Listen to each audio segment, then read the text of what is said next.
chegou Jesus com eles a um lugar chamado Getsêmani, e disse a seus discípulos: assentai-vos aqui enquanto vou ali além orar. E levando consigo Pedro e os 2 filhos de Zebedeu, começou a entristecer-se e angustiar-se muito. Então lhes disse: a minha alma está cheia de tristeza até a morte. Ficai aqui e vigiai comigo. E indo um pouco adiante, prostrou-se sobre o seu rosto, orando e dizendo: meu Pai, se possível, passa de mim este cálice, todavia não seja como eu quero, mas como tu queres. E voltando para os seus discípulos, achou-os adormecidos e disse a Pedro: então, nem uma hora pudesse ainda vigiar comigo? Vigiai e orai, para que não entreis em tentação. Na verdade, o espírito está pronto, mas a carne é fraca. E indo segunda vez, orou dizendo: meu Pai, se este cálice não pode passar de mim sem eu beber, faça-se a tua vontade. E voltando, achou outra vez adormecidos, porque os seus rostos estavam carregados. E deixando-os de novo, foi orar para a terceira vez, dizendo as mesmas palavras. Então chegou junto dos seus discípulos e disse-lhes: dormi agora e repousai. E eis que é chegada a hora, e o Filho do Homem será entregue nas mãos dos pecadores.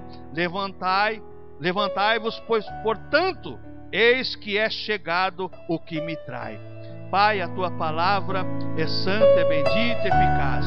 Aplica a tua palavra em nossas vidas, em nossos corações, em nome do Senhor Jesus Cristo. Amém. Irmãos, esse texto é o texto tão conhecido, é o texto que antecede a crucificação do Senhor Jesus Cristo. E o Senhor Jesus Cristo aqui está no Getsêmani, lá no horto, lá na prensa de enfardar, orando com seus discípulos. E os discípulos não conseguem orar com o Senhor, porque a Bíblia fala que os olhos deles estavam adormecidos, pesados, e eles não conseguiam. E o Senhor Jesus Cristo, durante 3 vezes, ele achou os discípulos nessas condições.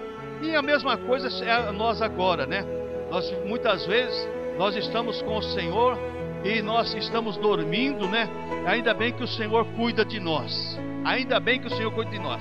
Mas eu quero, irmãos, meditar com os irmãos exatamente nesse texto aqui, que está escrito aqui no Evangelho, aqui, exatamente sobre esta vontade do Senhor em favor das nossas vidas, que é o versículo 39. E indo um pouco adiante, prostrou sobre o seu rosto, orando e dizendo: meu Pai, se é possível, passe de mim este cálice, todavia não seja como eu quero, mas como tu queres. Irmãos, a Bíblia fala de vários cálices. Salmo 116, verso 13, o salmista fala do cálice da salvação. Existem outros cálices na Bíblia Sagrada, cálice da ira de Deus e assim por diante. Mas eu quero estar com os irmãos nessa noite sobre esse cálice da salvação. Esse cálice que todo mês nós rememoramos o sacrifício de Cristo, e nós estamos aqui diante desse cálice. E quando nós pegamos o cálice, simbolizando o sangue do Senhor derramado por nós temos que lembrar, irmãos, que neste cálice existe um simbolismo, mas existe uma realidade. Eu sei que o vinho simboliza o sangue do Senhor, é simbólico. Eu sei que o pão simboliza o corpo do Senhor, é simbólico. Mas existe uma realidade nisso, irmãos. Existe uma realidade. E nós não podemos esquecer essa realidade. Porque, irmãos, o Senhor Jesus Cristo, Ele tomou o cálice da condenação nossa. Era nós que deveríamos tomar o cálice da condenação, mas Jesus tomou por nós esse cálice. Então, irmão, Jesus, veja bem, tomou em nosso lugar o cálice da ira de Deus, que era o nosso pecado. O pecado está embaixo da ira de Deus.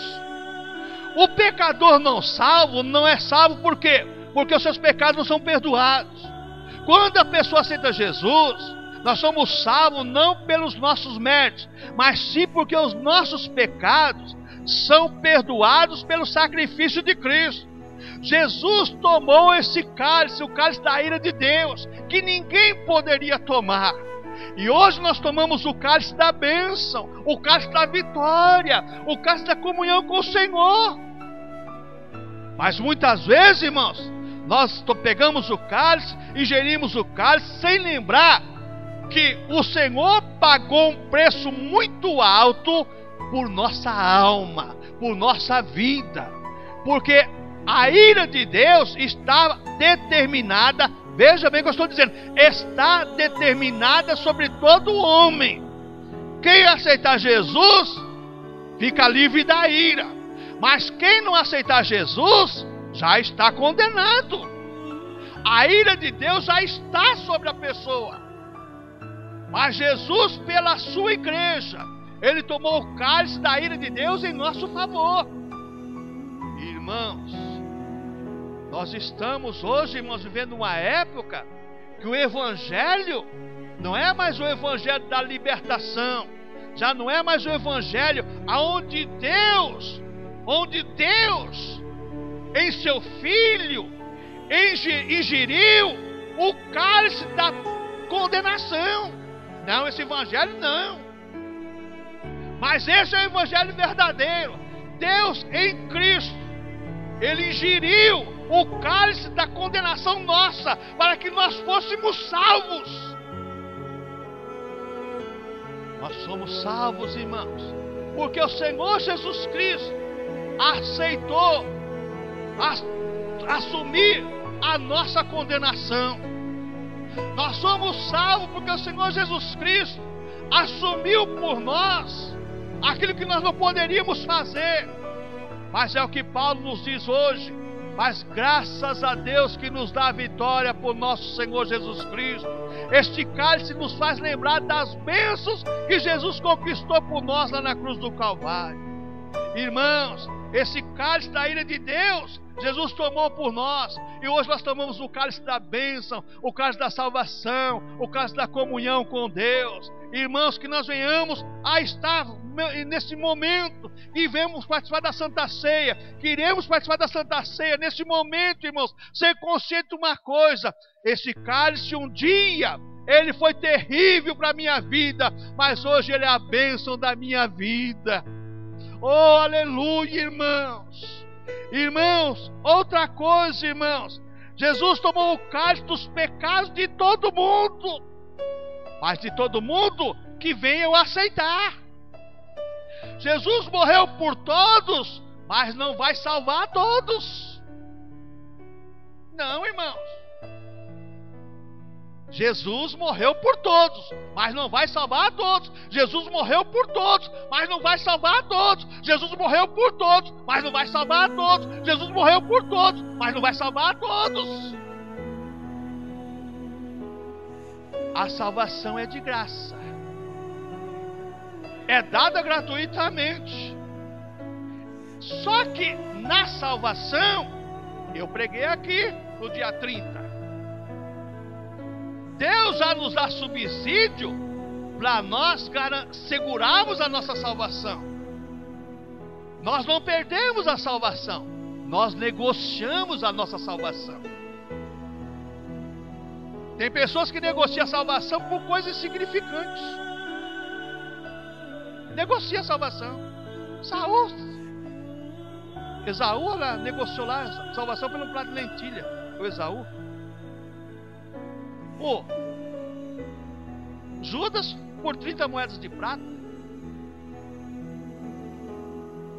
Cada um negocia a sua salvação. Cada um faz o que quer da sua vida. Agora o meu dever como pastor é pregar a verdade. Agora eu não posso ficar no seu pé. Irmãos, cuidado, irmãos. As pessoas colocam as coisas na internet, pensam que os outros não vê. Aí eu passo Pedrosa, alô?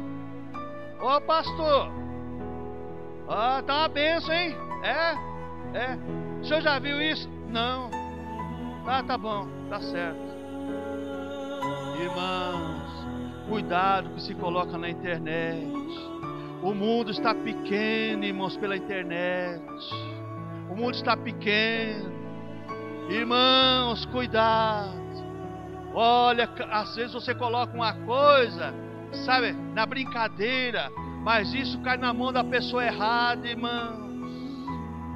Cai na mão da pessoa errada. Irmãos, cuidado com isso. Outra coisa, irmãos, Jesus tomou o cálice da incredulidade humana. Ninguém naquela época, irmãos, acreditava em Jesus. Eram poucos que acreditavam. Os discípulos vieram acreditar realmente depois que Jesus ressuscitou.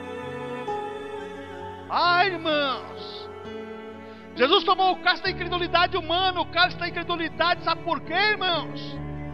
Porque as pessoas, irmãos, não creem na verdade, creem mais na mentira.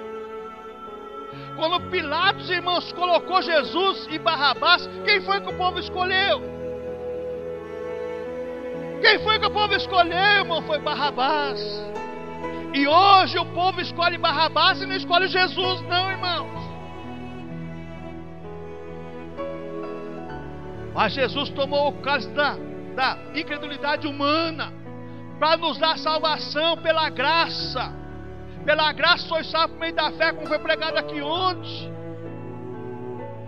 Irmãos, Jesus, irmãos, nos dá salvação pela graça. E através da salvação, coloca credo na nossa mente. Nós passamos a ter fé, passamos a crer. Uma pessoa, irmão, sem Jesus, ela não tem crença nenhuma.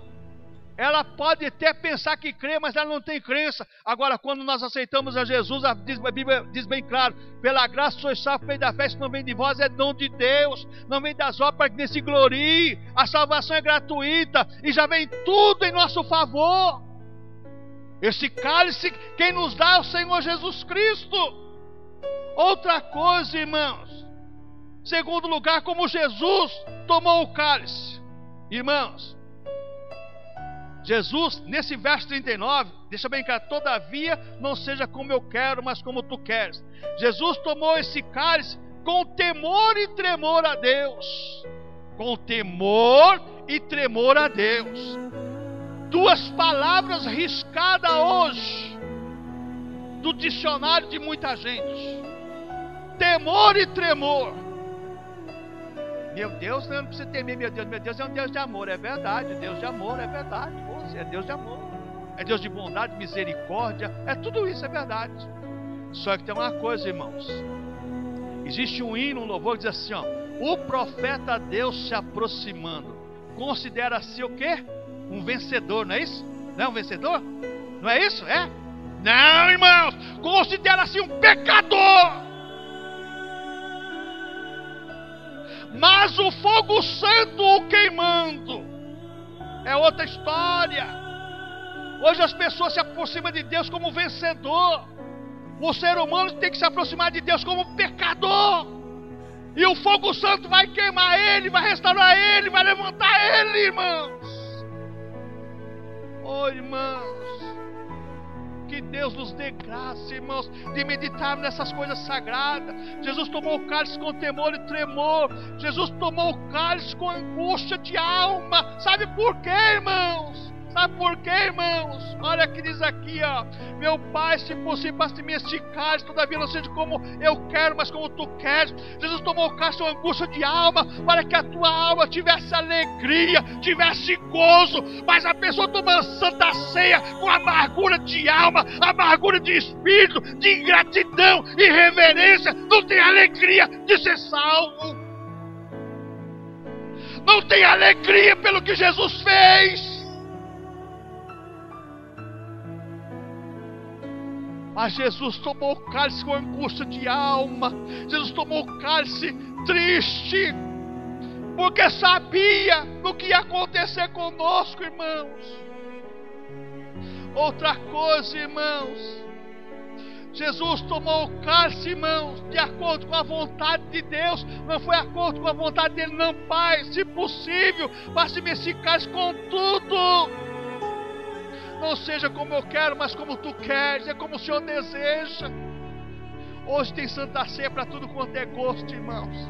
Não é a santa ceia do Senhor, não. É a santa ceia do gosto da pessoa. É a Santa Ceia disso, Santa Ceia daquilo, irmãos. A Santa Ceia é como o gosto do Senhor. É como Jesus ordenou, em meu nome, é no nome do Senhor. Nós temos que começar a pensar diferente, irmãos, do que as pessoas pensam. Temos que começar a pensar como a Bíblia pensa. Oh, irmãos, Jesus tomou o cálice de acordo com a vontade de Deus. Para Jesus tomar esse cálice, irmão, Jesus se esvaziou.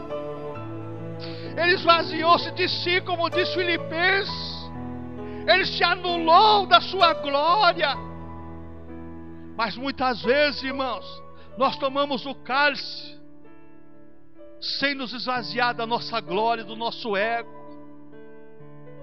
Irmãos, mas Jesus tomou o cálice. Para ele tomar esse cálice, tem que se esvaziar de si mesmo.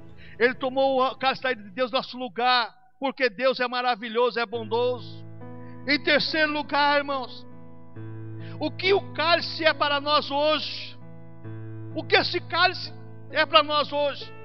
Em primeiro lugar, esse cálice é a fonte da nossa comunhão com Deus, da nossa verdadeira comunhão com Deus.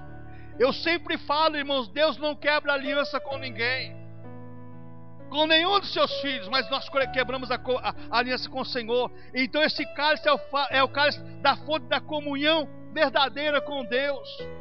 Em segundo lugar, irmãos, esse cálice é a fonte da bênção eterna. Toda vez que eu beber esse cálice, eu vou lembrar que o Senhor Jesus Cristo fez por mim, está fazendo e vai fazer na eternidade. A Santa Ceia é passado, é presente e é futuro. Irmãos, cálice da fonte das bênçãos eternas. Eu estou tomando, simbolizando o sangue do Senhor hoje, mas um dia eu vou beber junto com o Senhor, como Ele disse, eu vou beber com Ele no reino de Deus, na bem-aventurança eterna com Deus. Outra coisa, irmãos, este cálice é para nós hoje uma recordação de gratidão, amor no meu coração derramado pelo Senhor. Irmãos, não existe mais lágrimas hoje na Santa Ceia. Não existe mais lágrimas. Sabe, irmãos, não é lágrima de temor, tem lágrima de crocodilo, não, mas é lágrima de gratidão, lágrimas de amor. Irmãos, como é gostoso quando o seu coração está quebrantado diante do Senhor, quando o seu coração está grato ao Senhor e você ingere o pão e o vinho, simbolizando o corpo e o sangue do Senhor, e o seu coração se derrama em lágrimas. Oh, irmãos, Jesus, irmãos, fez tudo por nós.